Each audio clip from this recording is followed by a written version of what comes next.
Seigneur, Seigneur, regarde Dieu du ciel et vois et visite cette vigne que ta droite a plantée et fortifie-la.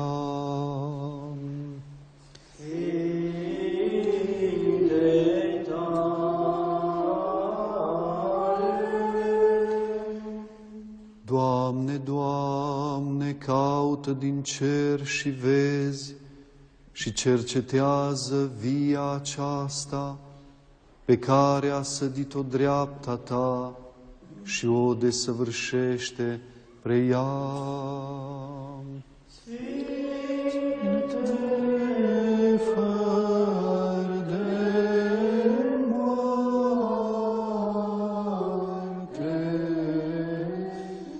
Seigneur, Seigneur, regarde Dieu du ciel et vois, et visite cette vigne que ta droite a plantée, et fortifie-la.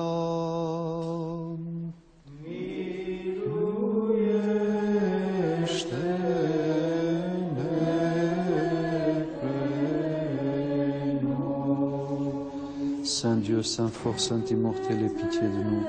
Saint Dieu, Saint fort, Saint immortel, aie pitié de nous. Saint Dieu, Saint fort, Saint immortel, aie pitié de nous.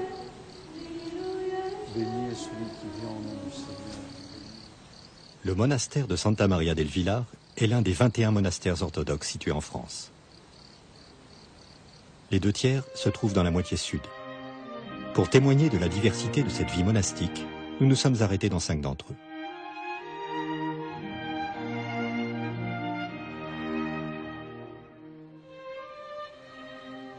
Le prieuré de Santa Maria del Villar a une longue histoire.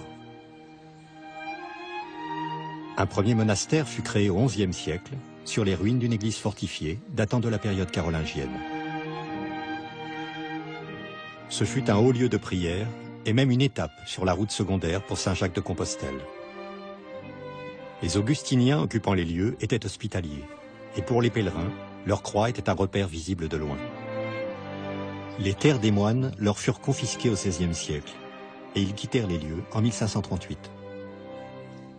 Les bâtiments prirent une vocation agricole, l'église devint une grange, puis une porcherie.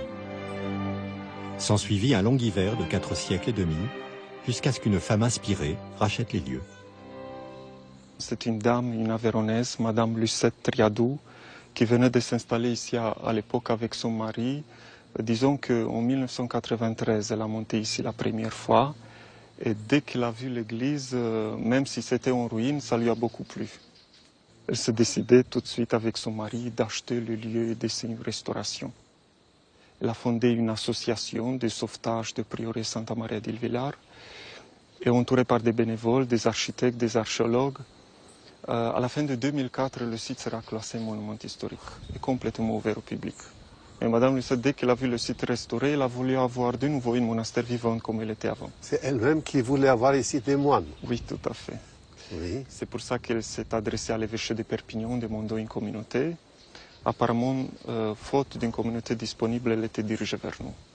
Vers les orthodoxes roumains. Oui, tout à fait. Nous faisons partie de la métropole orthodoxe roumaine d'Europe occidentale et méridionale, siégée à Paris.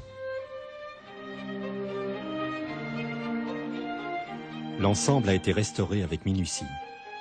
Telle cette salle datant de l'époque carolingienne, qui servit de réfectoire aux moines et qui n'était plus que ruine.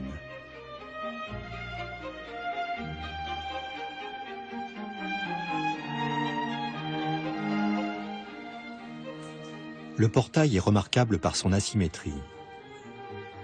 Vendu en 1924 par les paysans à un antiquaire, les monuments historiques le retrouvèrent en région parisienne, le rachetèrent et le réintégrèrent pierre après pierre à l'identique, selon les rares documents qu'ils possédaient alors, telle cette carte postale de 1918 retrouvée à Barcelone.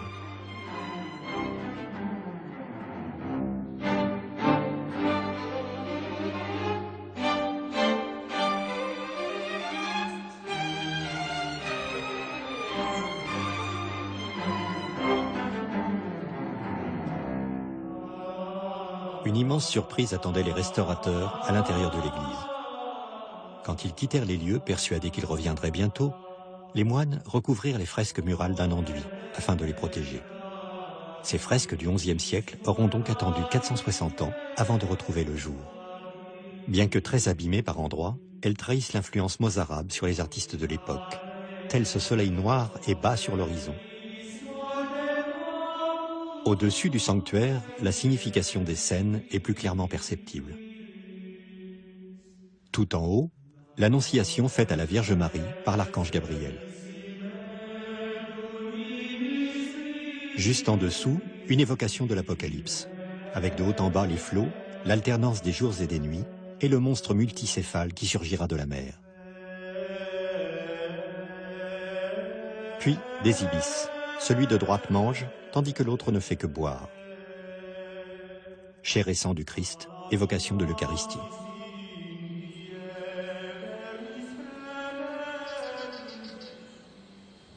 Nous quittons Santa Maria del Villar pour les hautes terres du Césalier, au beau milieu du Massif central. Dans la commune de Marsena, nous retrouvons un monastère appartenant au diocèse du patriarcat de Moscou en France. Il abrite 4 moniales.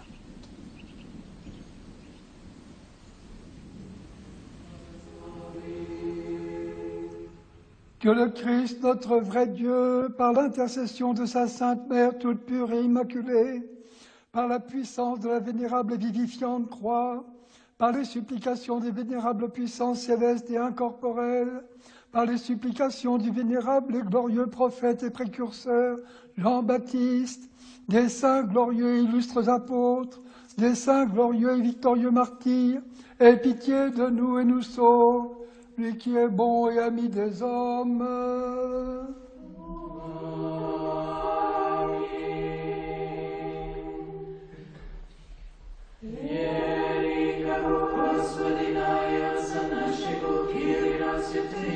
Патріарха Московського і всея Руси, і Господина нашого Преосвященнейшего Нестора Епископа Корсунского, страну нашу российскую и страну сию, и вся православные христиане, Господи, сохрани нам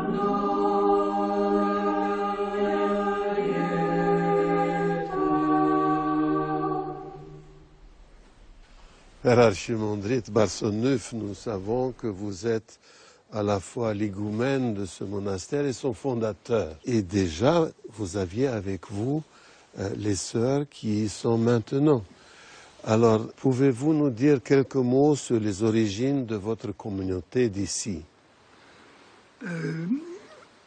Mon père spirituel, métropolite Antoine, m'a mis au début dans le petit monastère, comment on dit, le skit du Saint-Esprit, dans la vallée de Chevreuse. Il y a eu beaucoup de fidèles qui ont découvert l'orthodoxie en venant au skit. Et parmi ces fidèles, il y a eu des personnes qui ont eu la vocation monastique. Mais le skit du Saint-Esprit étant un skit d'hommes, ça n'était pas possible de les y accueillir. Et donc, j'ai dû chercher un endroit pour pouvoir fonder un lieu monastique pour ces personnes. Et j'ai été obligé de chercher loin de Paris, d'abord pour rechercher un lieu encore plus propice que le skit, et aussi parce que plus le lieu était loin de la région parisienne, et moins c'était cher. Finalement, à force de chercher, j'ai trouvé ce lieu qui remplissait toutes les conditions. D'abord, c'était une ruine, donc elle a été une bouchée de pain. Et petit à petit, avec les personnes justement qui se destinaient à s'engager dans la voie monastique, eh bien, nous avons remonté ces ruines. Et puis, après ça, de proche en proche, on a fini par construire l'église. Et puis, Enfin, on a tout aménagé pour que le lieu soit vivable, malgré sa situation difficile. Perché à 1200 mètres d'altitude et isolé plusieurs mois par an par une neige que les vents violents accumulent en congère, l'ensemble monastique a dû prévoir de fonctionner en autosuffisance.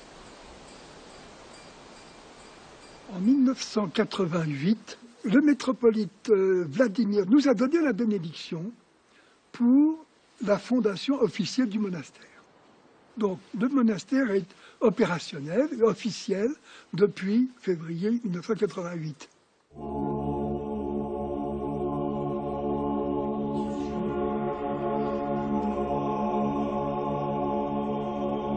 L'église est remarquable par la qualité de son iconographie. On doit la plupart des icônes sur bois au moine Grégoire Krug, qui est un des plus grands iconographes du XXe siècle. Sur la porte centrale de l'iconostase, l'Annonciation, puis des représentations des 4 évangélistes.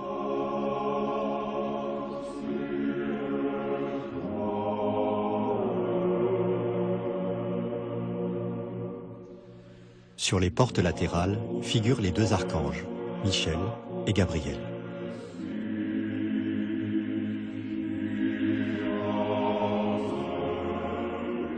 Le Christ de la Déicis trône au-dessus de la porte centrale de l'iconostase, tandis que dans la partie supérieure, la Mère de Dieu est représentée en orante.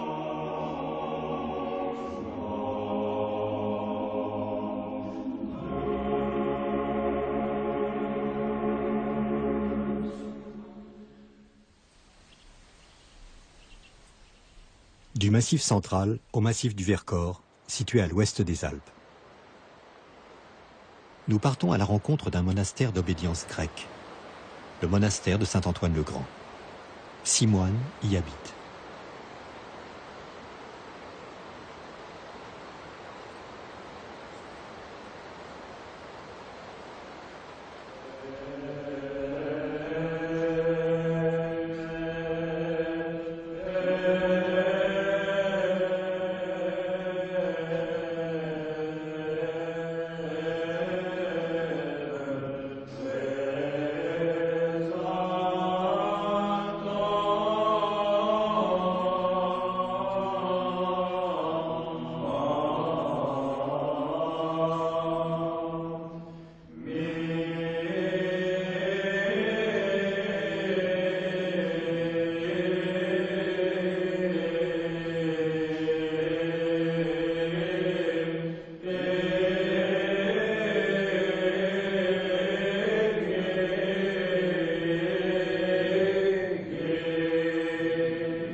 Père Placide, on peut dire que vous êtes le doyen des fondateurs contemporains des monastères orthodoxes en France et nous savons que cette œuvre monastique a commencé ici même dans le monastère Saint-Antoine dans le Vercors. Pouvez-vous nous dire quelles étaient les circonstances de cette fondation? Mais il y avait déjà des monastères en France avant nous, n'est-ce pas? Mais évidemment, c'est depuis, nous sommes arrivés ici en 78, et c'est depuis cette époque-là que les monastères se sont multipliés en France. Les circonstances de fondation, eh bien, avec Père Élie, qui est maintenant le père spirituel du monastère de la Transfiguration en Dordogne, et Père Séraphin, qui maintenant est ermite dans l'île de Porquerolles, nous étions au monastère de Simonos Petra, au Mont Athos. Mais le père higoumène du Mont Athos a pensé que justement, étant donné le développement de l'orthodoxie en France, il serait bon que les monastères se multiplient aussi un petit peu en France, et donc il nous a demandé de revenir en France pour fonder des monastères qui seraient des dépendances du monastère de Simonos Petra. Les monastères du Mont Athos ont plus de 1000 ans d'existence, n'est-ce pas? C'est bien qu'on a une grande tradition derrière nous, et quand nous avons besoin d'un conseil, ça, aussitôt, le père higoumène de Simonos Petra est prêt à nous aider, à nous guider. L'ensemble est construit sur le modèle architectural des monastères grecs du Mont Athos. Au cœur, nous trouvons l'église. Sur la partie droite, le lieu de vie des moines abrite cellules et réfectoires.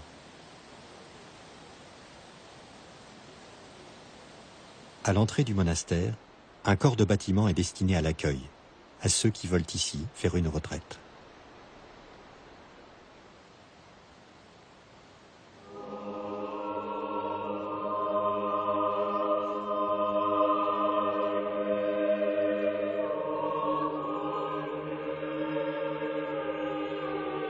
L'église est impressionnante par la grandeur et la qualité de son iconographie. Elle a été peinte par Yaroslav et Galina Dobrinin, qui comptent parmi les meilleurs iconographes contemporains de Russie.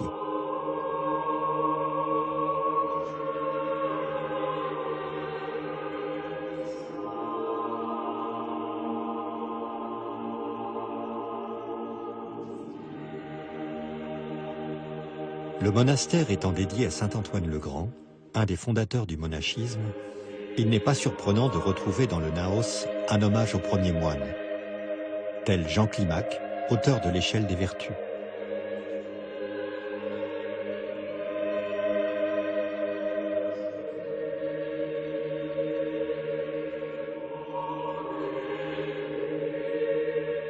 Les fresques couvrent une surface d'environ 600 mètres carrés, ce qui représente un ensemble très rare en Europe occidentale.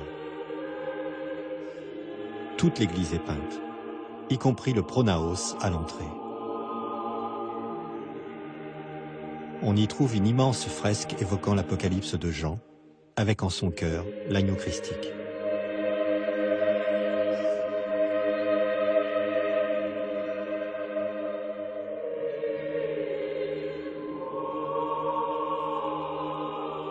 Autre allusion à l'Apocalypse de Jean, une représentation du paradis sous forme de la Jérusalem céleste.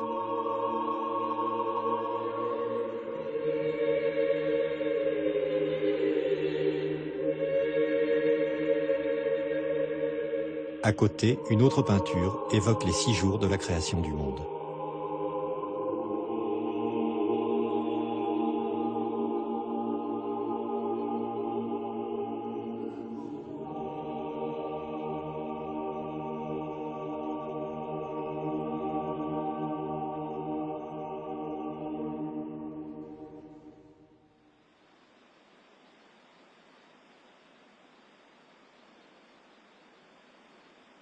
Nous quittons le Vercors pour retrouver, dans la région d'Uzès, dans le département du Gard, un autre monastère affilié à celui de Simonos Petra, du Mont Athos. Il est le pendant féminin du monastère de Saint-Antoine le Grand. Il regroupe actuellement 16 moniales.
Si les grandes cérémonies requièrent le carillon, l'appel à la prière se fait traditionnellement avec une planche de bois nommée la cimandre. C'est un rappel du temps passé où les moines orthodoxes avaient interdiction d'utiliser les cloches, comme sous la domination ottomane par exemple.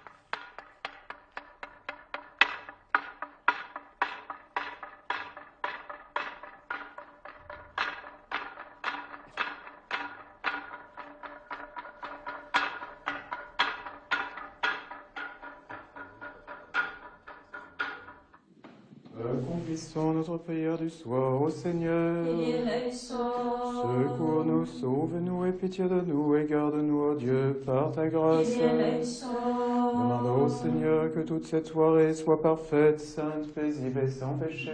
Accorde-le, Seigneur. Demandons au Seigneur un ange de paix, de fidèle gardien de nos âmes et de nos corps. Accorde-le, Seigneur. Demandons au Seigneur le pardon et la rémission de nos péchés, de nos fautes. Accorde-le, Seigneur. Demandons au Seigneur ce qui est bon et utile à nos âmes, ainsi que la paix pour le monde. Accorde-le, Seigneur. Demandons au Seigneur d'achever le reste de notre vie dans la paix et la pénitence. Accorde-le, Seigneur. Demandons au Seigneur une fin de vie chrétienne, sans douleur, sans honte, paisible, et une défense valable devant le redoutable tribunal du Christ. Accorde-le, Seigneur. Que la puissance de ta royauté soit bénie et glorifiée, Père, Fils et Saint-Esprit, maintenant et toujours et dans les siècles des siècles. Amen.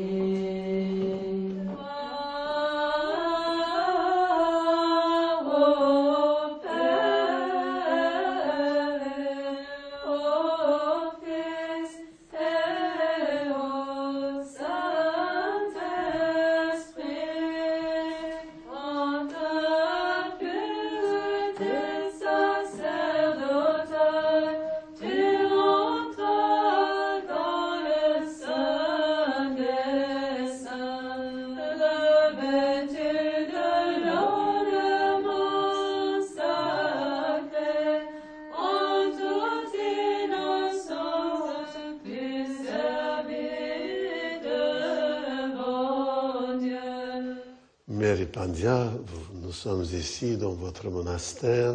Il est intéressant de connaître un peu l'histoire de la fondation de ce monastère et peut-être aussi de savoir d'où viennent les membres de votre communauté, les sœurs qui vivent ici. Notre monastère est en lien vraiment de manière très très étroite avec celui du Père Placide, de Saint-Antoine le Grand.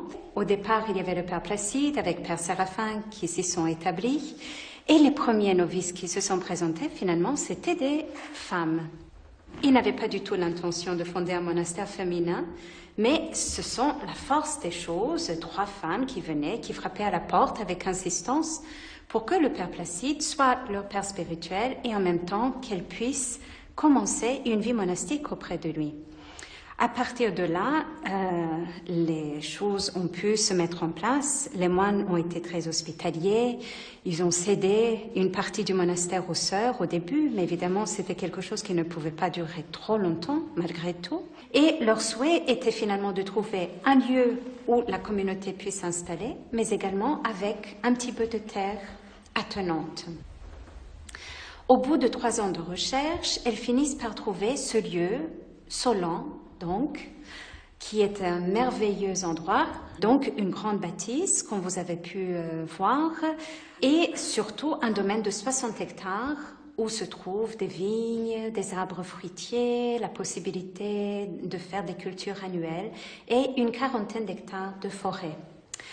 Alors, nous voilà arrivés ici à Solan, où il fallait transformer tous les bâtiments anciens qui n'étaient pas du tout habitables, en faire donc des lieux qui allaient pouvoir accueillir la communauté. Et en même temps, il fallait retrousser nos manches et commencer à apprendre ce métier de paysan, parce qu'on s'est très vite rendu compte qu'il allait falloir que nous nous occupions justement de cette terre dont la Mère de Dieu nous donnait la responsabilité.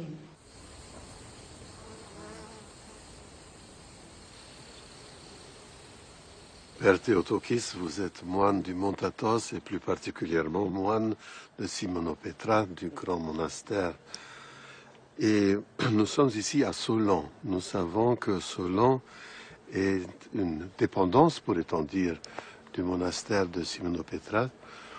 Quelle est la spécificité de cette communauté? Alors le monastère de Solan, comme vous venez de le dire, est une dépendance du Mont Athos. Et c'est justement sa spécificité. C'est la résultante d'une longue histoire, plus de 15 siècles de monachisme cénobitique, contemplatif, en continu.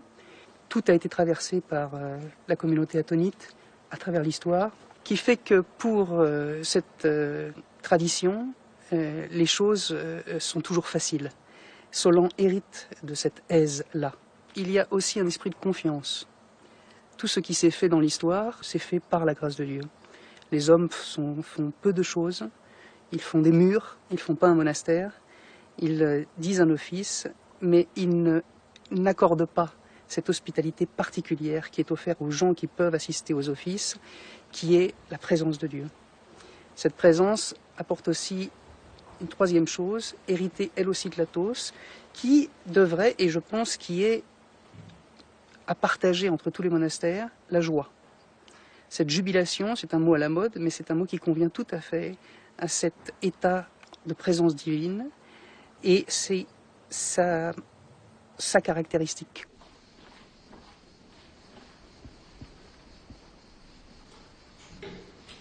Il est un autre monastère créé par un ancien moine du mont Athos, le père Élie. C'est dans l'est de la Dordogne, non loin de Brive, dans la commune de Terrasson, que celui-ci a fondé une communauté. Simoniales y vivent.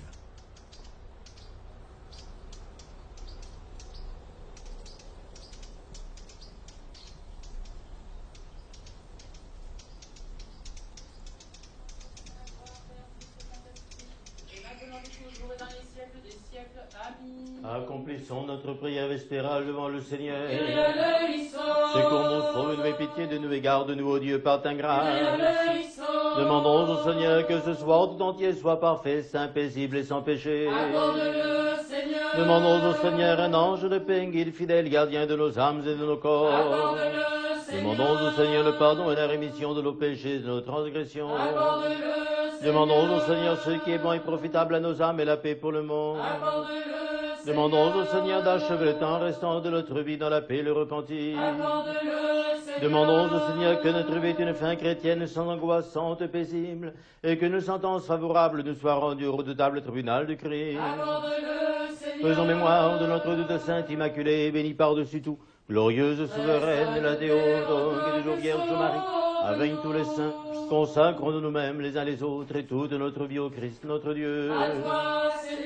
Car tu es Dieu bon et philanthrope, et nous te rendons gloire, au Père et au Fils et au Saint-Esprit, maintenant et toujours et dans les siècles des siècles. Amen. Paix dans vous tous, inclinons la tête devant le Seigneur. Seigneur notre Dieu, tu as incliné les cieux, tu es descendu sur la terre pour le salut du genre humain. Jette un regard sur tes serviteurs et sur ton héritage, car devant toi, il est Mes mères, vous êtes ici, on peut dire, les sœurs et les mères fondatrices avec le père Élie de cet endroit. Et avant de parler de votre vie communautaire, il est peut-être bon de savoir quelques éléments de l'origine de cet endroit. Alors, ce lieu, c'était une ferme.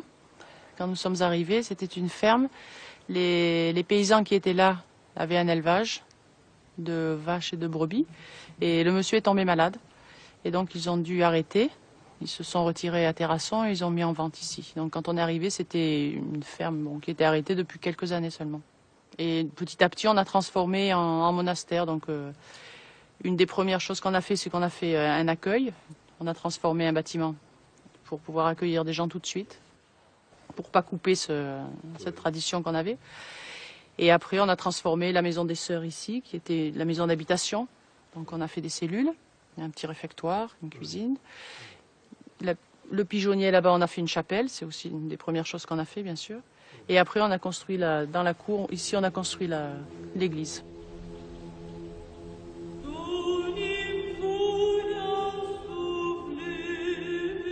Bénéficiant de locaux préexistants, le monastère de Terrasson présente ainsi une architecture éclatée. Isolée dans un pigeonnier, la première chapelle voit encore s'y dérouler des liturgies matinales, surtout en hiver.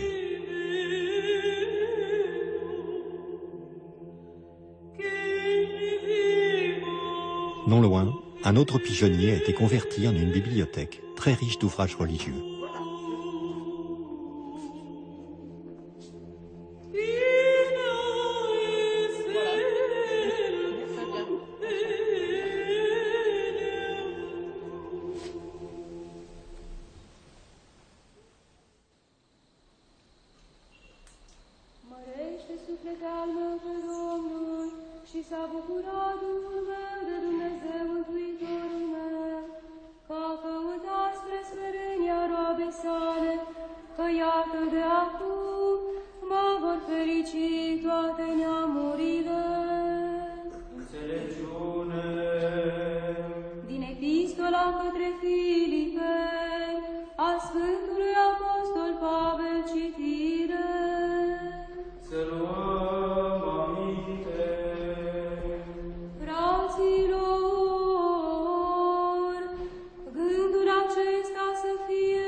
Aujourd'hui, nous avons comme fête la nativité de la Mère de Dieu, une fête qui se situe au commencement de l'année ecclésiale. La nativité de la Mère de Dieu se situe parmi les plus grandes fêtes de notre Église, de la chrétienté, on peut dire, puisque la Mère de Dieu est directement impliquée dans le salut du monde, dans le salut de l'humanité, dans le salut de tous ceux qui croient en Jésus-Christ comme Fils de Dieu vivant, celui qui est venu monter sur la croix, mourir et ressusciter pour le salut du monde.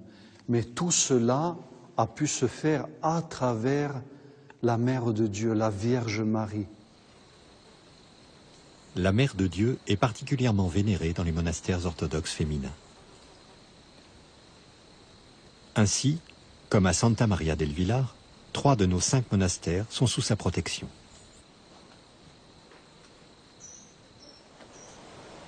À Marcenat, le père fondateur s'est référé à une icône particulière. L'icône elle-même, comme vous le savez, représente la Mère de Dieu en orante, n'est-ce pas? Le bras étendu, levé vers le ciel, dans le geste de la prière. Le Christ est représenté en quelque sorte à l'intérieur de la Mère de Dieu. Enfin, c'est comme ça que nous le voyons. Et alors, nous pouvons voir cette icône comme représentant l'incarnation du Christ dans le cœur de celui qui prie. Oui, n'est-ce oui, pas? La Mère de Dieu étant le modèle de celui qui prie, et la prière ouvrant le cœur à la présence du Christ. C'est un petit peu cela qui m'a fait choisir cette icône, parce que je voulais que ce soit une icône de la Mère de Dieu. D'abord, je voulais que ce soit une icône. Et je voulais que ce soit une icône de la Mère de Dieu. Et je voulais que ce soit celle-là pour la raison que je viens de dire. Le monastère de Solan est lui aussi dédié à la Sainte Vierge. Pour ce qui est de la consécration du monastère à la protection de la Mère de Dieu, les premières sœurs ont décidé de consacrer le monastère à cette si jolie fête. C'est parce que 2 des sœurs qui sont arrivées parmi les premières pour constituer la communauté sont arrivés avec une toute petite relique du voile de la Mère de Dieu qui provenait de l'évêque de Chartres qui le leur avait remis. Et c'est ainsi que nous y avons vu le signe que vraiment la Mère de Dieu voulait prendre notre communauté sous sa protection.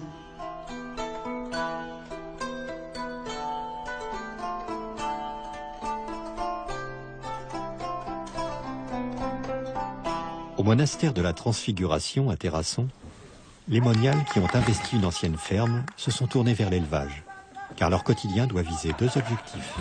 Mener une vie de prière, mais aussi assurer leur subsistance. Nous avons un élevage de brebis. Nous avons à peu près une centaine de mères ici, et que nous élevons pour la reproduction et éventuellement pour les animaux qui ne peuvent pas être vendus pour la reproduction, pour la viande. Depuis plusieurs années, nous exposons quelquefois nos animaux au salon de l'agriculture à Paris. Et vis-à-vis de la municipalité ici et des gens, de voir que le monastère remporte des prix, ça nous fait accueillir et recevoir davantage. Et ça permet une collaboration avec les gens.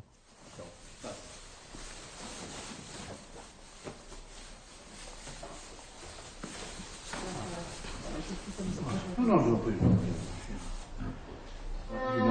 Oui, parce que là, au moins pour le début, il ait au moins la force de bien péter. Oui, qu'il démarre dans de bonnes conditions. Bon, là, vous êtes mis. Bien ici. Bien.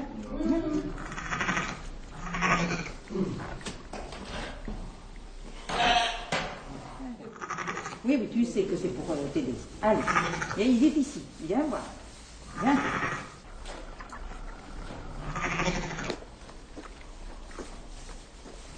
À 5 heures, nous nous réunissons toutes dans l'église. Alors, on sonne déjà une première cloche une demi-heure avant l'office pour, disons, dire aux uns et aux autres que dans une demi-heure, il va y avoir les...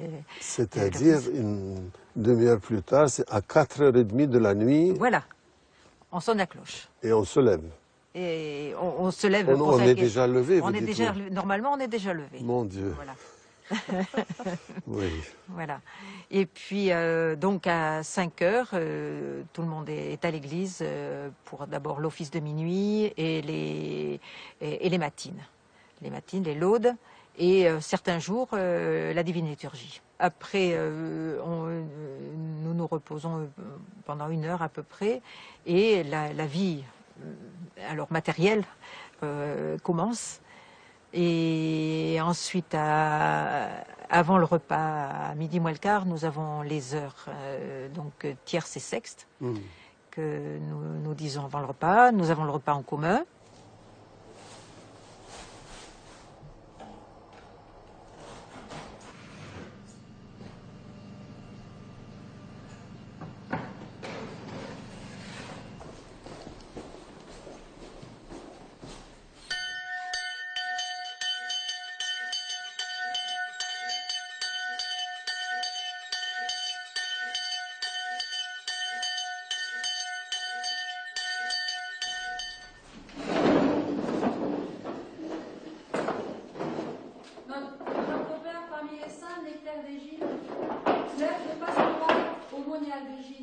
Par les prières de nos saints-pères, Seigneur Jésus-Christ, notre Dieu, aie pitié de nous. Amen. Ensuite, on continue la vie donc matérielle dans le monastère. Et à 18 heures, nous avons la 9e heure et les vêpres. Et les vêpres. Voilà. Et après, le repas du soir.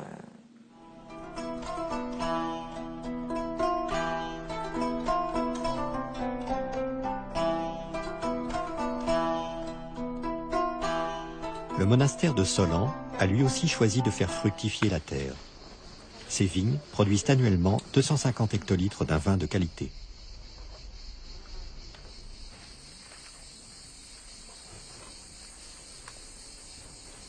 Quand on est arrivé ici, on cherchait d'abord un lieu pour construire un monastère, un bâtiment, en premier lieu. Il se posait aussi dans un deuxième temps la question de notre subsistance, avec quoi nous allions vivre.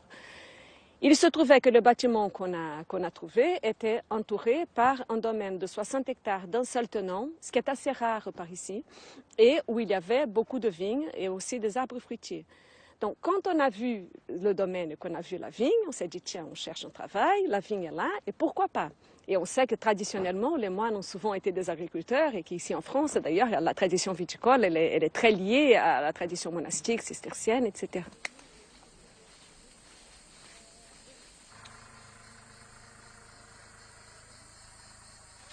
Puis c'est un travail où on est près de la création, on est près du créateur, enfin on va à l'essentiel. On ne se doutait pas des difficultés qui nous attendaient, mais voilà, on a commencé avec l'aide de Dieu et finalement, quand on a rencontré les difficultés et que plusieurs personnes nous ont conseillé d'arrêter et de faire autre chose parce que l'agriculture c'était trop difficile et que c'était vraiment les débuts de la grosse crise viticole dans les débuts des années 90, nous on se disait mais qu'est-ce qu'on va faire? On va laisser cette terre en friche, c'est dommage, la vigne est là, la terre existe, les cultures sont là. Pourquoi on va laisser tout ça mourir et pour aller faire quoi? Et donc, on a décidé, envers et contre tout, de continuer.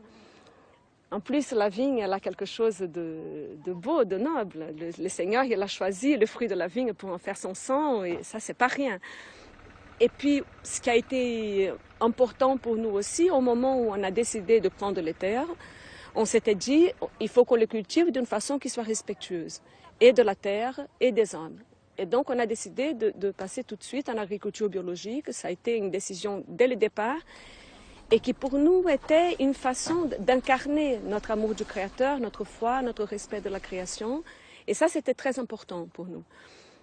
Ça a participé à la difficulté parce qu'on ne connaissait ni la viticulture, ni la bio, ni la région, ni rien.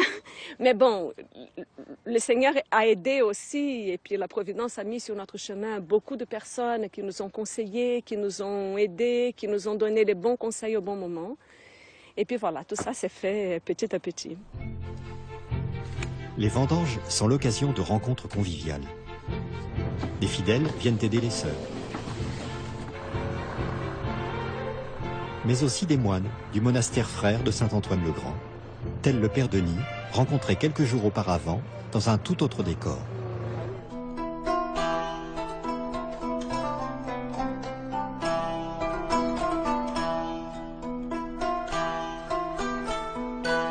Saint-Antoine-le-Grand tire une partie de ses ressources de l'édition d'ouvrages religieux.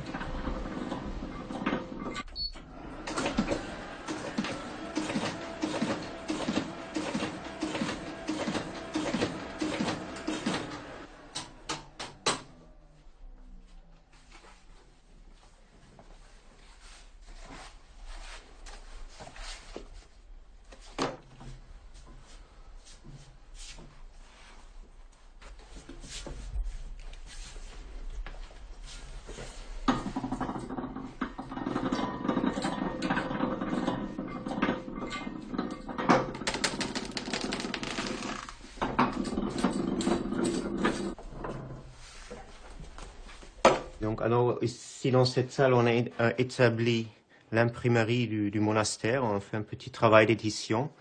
Ce sont surtout des fascicules que vous voyez que je fasse ici, que je suis en train de faire ici. Sur l'imprimante, ensuite l'agrafage, l'assemblage, l'agrafage et le massicotage ici, hein, pour finir. Et l'auteur principal de ces œuvres, c'est, on peut dire, le père Placide. Oui, ce sont principalement des articles et des conférences qu'il a fait, qui a tenu quelque part et qu'il a même pu retravailler et qu'on publie ainsi. Oui, il y a 2 ou 3 autres auteurs qui ont laissé un petit texte ainsi aussi, mais c'est principalement Père Placide.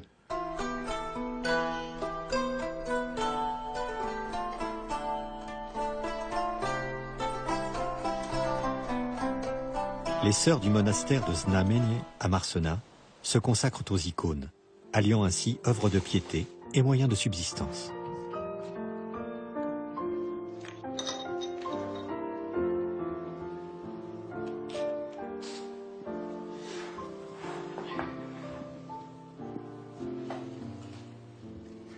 Mère Tatiana, vous êtes en train d'utiliser la technique de la pyrogravure. Comment avez-vous trouvé cette technique? Ah ben c'est le père Barsanuf qui nous a branchés là-dessus depuis très longtemps. C'est une façon de faire des icônes qui sont un peu moins compliquées que celles qui sont en peinture et qui sont peut-être plus vite faites et plus faciles. Vous n'utilisez pas de couleur? Non, on n'utilise pas de couleur, c'est le bois qui est brûlé, c'est-à-dire qu'on fait le dessin de l'icône. Et après, il faut seulement, avec la brûlure du bois, essayer de faire d'abord le dessin des contours et ensuite les ombres en brûlant comme ça les surfaces. Et en fait, c'est à l'inverse de la peinture d'icône.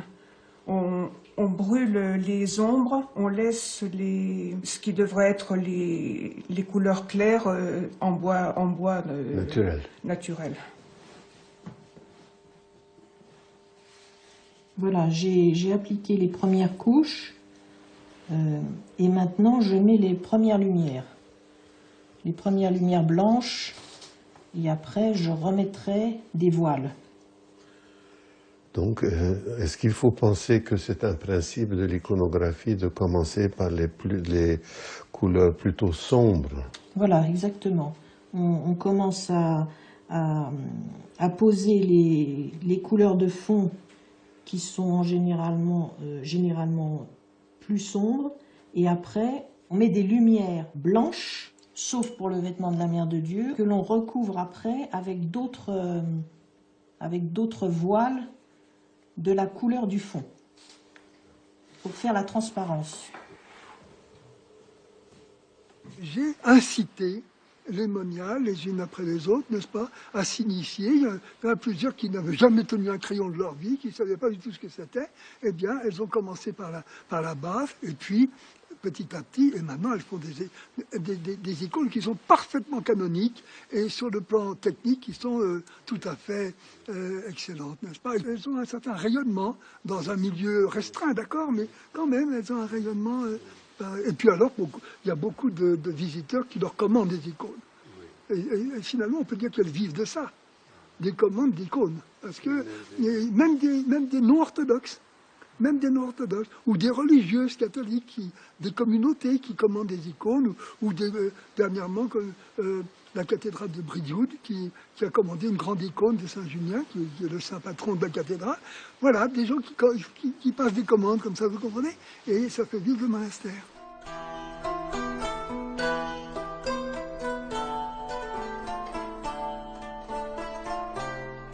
À Santa Maria del Villar, les sœurs, ainsi que leur abbé, font des visites guidées et payantes de ce monument classé, à l'histoire si riche. Par an, on a approximativement 3000 visiteurs. En majorité, ce sont des Français.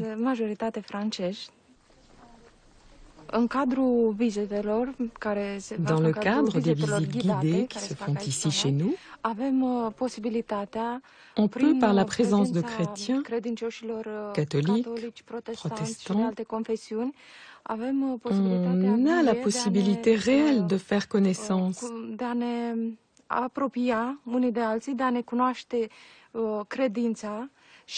Et surtout, nous pouvons leur présenter la foi orthodoxe.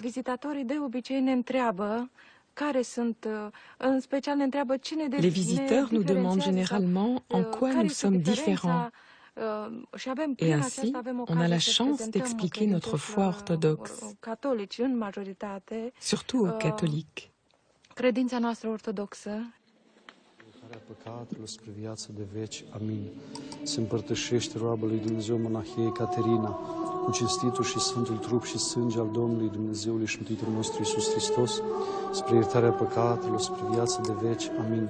Se împărtășește roaba lui Dumnezeu monahia Serafima cu cinstitul și sfântul trup și sânge al Domnului Dumnezeului și Mântuitorul nostru Iisus Hristos spre iertarea păcatelor spre viață de veci. Se împărtășește roaba lui Dumnezeu Sora Bianca cu cinstitul și Sfântul Trup și Sânge, Alexandru se împărtășește cu cinstitul și Sfântul Trup și Sânge al Domnului Dumnezeului și Mântuitorul nostru Iisus Hristos spre viață de veci. Nectarie se împărtășește cu cinstitul și Sfântul Trup și Sânge al Domnului Dumnezeului și Mântuitorul nostru Iisus Hristos spre viață de veci. Amin. Se împărtășește robului Dumnezeu Ioan cu cinstitul și sfântul trup și sânge al Domnului Dumnezeului și Mântuitorul nostru Iisus Hristos, spre iertarea păcatelor, spre viața de veci. Se împărtășește robul lui Dumnezeu, mircea cu cinstitul și sfântul trup și sânge al Domnului Dumnezeului și Mântuitorul nostru Iisus Hristos, spre iertarea păcatelor, spre viața de veci.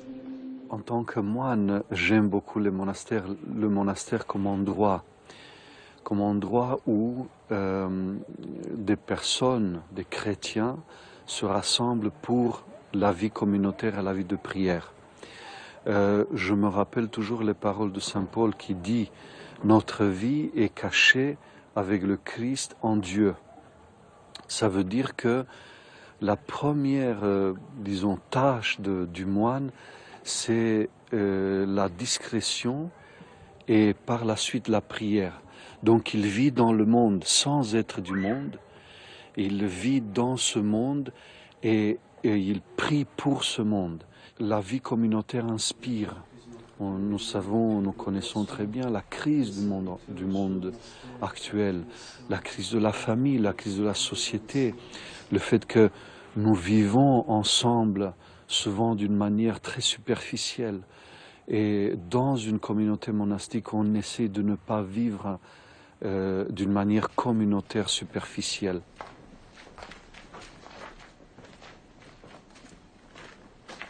Nous, les opprimés, soyons soulagés. Mais qui est aveugle? Celui dont la vue est raccourcie par la passion. Qui est prisonnier? Le silence démonial, silence missionnaire, on pourrait dire démonial, c'est leur plus belle œuvre, c'est leur plus belle irradiation, on pourrait dire. La mission d'un monastère, c'est sa vie. Ce qui émeut les gens, c'est de venir, c'est de voir. D'ailleurs, voir ce qui ne se voit pas tout de suite. C'est pas tellement le sourire des sœurs, mais c'est derrière ce sourire une espèce de lumière, une espèce d'aube qui apparaît dans la vie quotidienne, dans le chant liturgique, dans la présence simple des prêtres qui y célèbrent.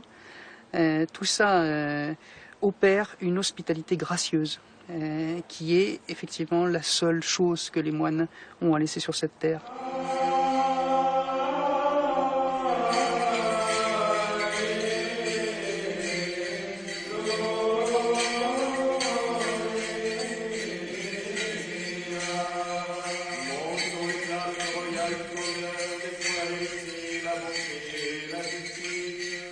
L'esprit de cette conception de la vie monastique, c'est avant tout l'ouverture.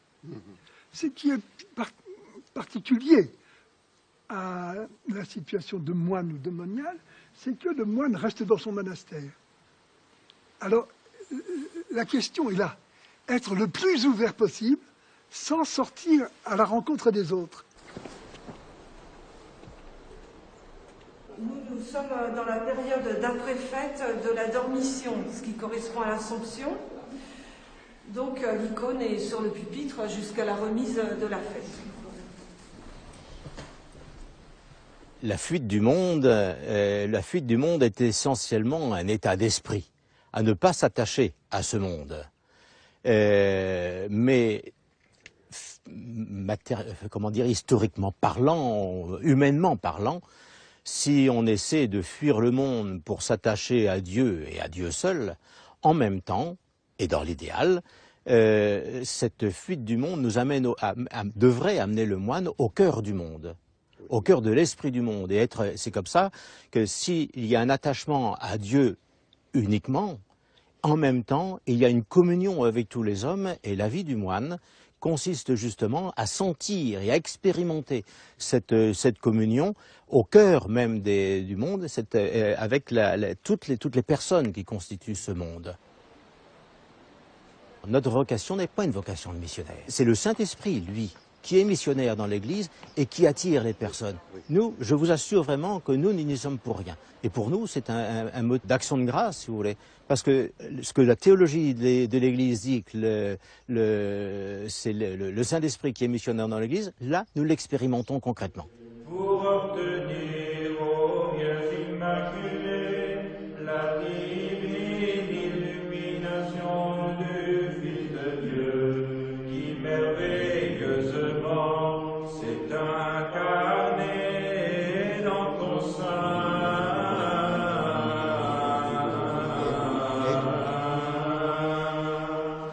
crois que je cherchais quelque chose depuis que j'étais toute petite et je l'ai trouvé ici, par l'intermédiaire du Père. Il m'a donné accès au livre des premiers pères de l'Église et j'ai eu l'impression de trouver en fait noir sur blanc ce que je cherchais. Donc ça a été assez fondamental. On vient chercher ici la voix de l'Église, la présence du Christ, et on avait des liens personnels avec le fondateur de ce monastère, et pour cette raison, comme ces liens étaient forts, on a désiré se rapprocher de ce lieu et s'installer donc dans la région. Et on vient ici chaque dimanche pour trouver le Christ. Moi, ça fait 2 ans que je viens ici au monastère. Moi, je suis déjà orthodoxe, je suis grecque. Par contre, ici, je me sens chez moi. Je sens que quand je viens ici, je me ressource. Et donc, aussi avec Père Placide, c'est notre igumène. Il est là pour vraiment nous guider, nous donner la force.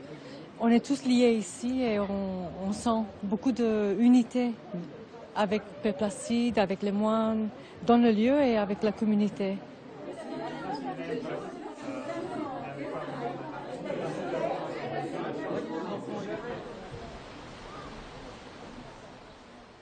Bien sûr que souvent le moine assure une pérennité liturgique, c'est-à-dire une authenticité liturgique, la transmission d'une tradition liturgique ancienne qui, on s'est rendu compte à travers les monastères, s'est perpétuée jusqu'à nous. Et donc nous comptons beaucoup sur cette transmission à travers les monastères. Mais aussi pour le monde d'aujourd'hui, pour ceux qui visitent les monastères, pour ceux qui viennent et qui se mêlent un peu à la vie du moine, c'est aussi une transmission de la sensibilité de la prière. Je peux dire qu'il y a aussi un échange entre le moine et le monde à travers le chrétien qui visite, qui oublie un peu tous les soucis du monde. Par l'accueil. Par l'accueil, oui, par l'accueil du monde dans le monastère pour le retour dans le monde de celui qui vient et voit.